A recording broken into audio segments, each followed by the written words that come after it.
Hey there YouTube, we're back again tonight for another beer review. We're going to be looking at another product from the Mill Street Brewery in Toronto, Ontario. This is their Tankhouse Ale. Now by style, it's a pale ale. We have it here at a 473 milliliter Canadian tall boy. This can only just recently hit the LCBO shelves, maybe a month or two ago, and I believe it was $2.90 for the can. So let's open it up and see what we have.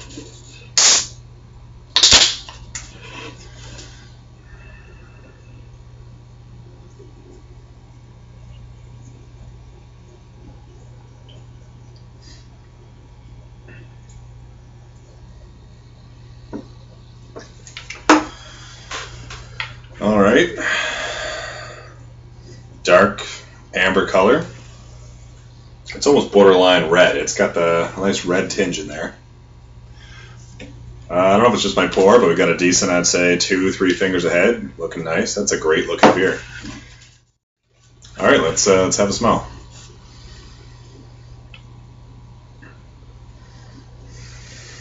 Quite a bit going on in here. There's some spicy undertones, there's some sweet malts, a good combination. I believe there's a good variety of hops and malts used in the Tankhouse Ale.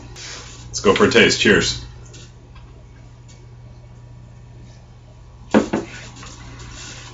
Alright, starts out sweet but bitter. You get the sweet malts, a bit of a caramel, toffee, maybe even bitter coffee, but then as it rolls over your palate and your mouth, the bitterness really kicks in. It's a spicy bitterness that you'd attack to the back of your mouth, but quite flavorful.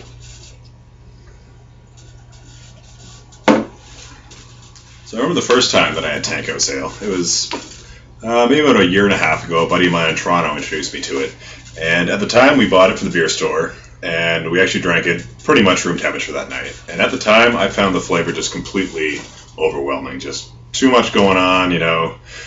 The hop bite, the malts, it was like a flavor bomb. Now I don't know if that's just because of the stage that my palate was at the time, or just the temperature of the beer. Having it now, completely different story. I could drink this all night long. I'm not sure if it's just because my palate has evolved a little since then, or if it's the temperature of the drink. It's been in the fridge for a little while now. I could drink these all night long. Now again, Tankhouse being a pale ale, my thoughts on a pale ale, I always view a pale ale on the more, I guess, citrusy, hoppy side, more of a, closer to an IPA. So I don't know if there's maybe varieties within pale ale, if this is an English pale ale. This is far more maltier. You're not really getting the grapefruit and the orange peel kind of flavors that I get from other pale ales and IPAs.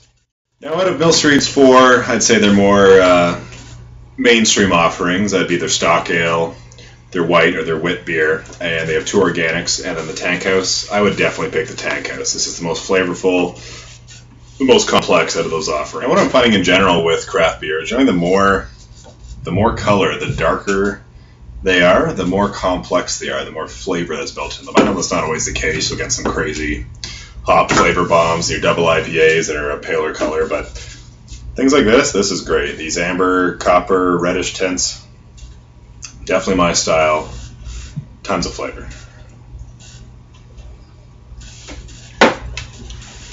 I'm going to give Tankhouse Ale 8.25 out of 10. Great beer. Highly recommended for you to check it out. It's a great introduction to the Mill Street Brewery, and great introduction to broaden your horizons and see what else is out there in the craft beer world. Until next time, guys, cheers.